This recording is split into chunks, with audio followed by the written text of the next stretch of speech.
Okay, so now we're going to talk about clapping out syllables. It's pretty self-explanatory, but there are just some things that I wanted to highlight in this video that I thought would be helpful when implementing at home. So as you can see, our top word up here is bulldogs. So, and how we are going to clap this out is we're just going to say bulldogs, bulldogs. And as you can see here, I've done the color coordinating again. First part is in black, last part is in red.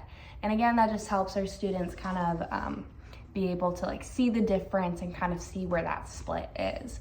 And if you want, you can even create almost a division right here. I'm making mine squiggly because we have those L's right there. If you wanted to separate it some more, it can be helpful for some students. But notice how this top word, this first word that we're looking at, is pretty decodable. This double L, you might have to talk your student through if they're not already familiar with it. But for the most part, you can sound it out.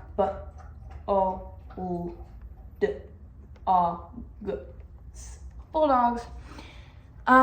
And you can go ahead, you can segment and blend that with your student if you feel like they could use some more work on that.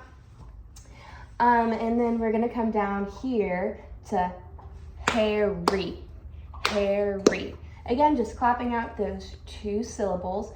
And as your students are introduced to different just sort of rules that the Y sound can also make an E sound rather than just that Y sound, you can go ahead and start introducing kind of, not segmenting, but clapping out the syllables in that way and just pulling those sounds apart that way. And then this last one is just an additional example of rules students would have to learn further along in their reading experience that you might not be able to just go ahead right off the bat do with them. But this last word we have is Francis. Francis.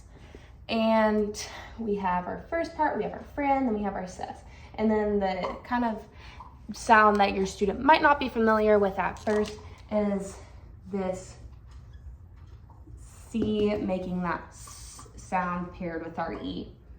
And yeah, that's just how we break apart our syllables, and just another exercise you can do with your students at home.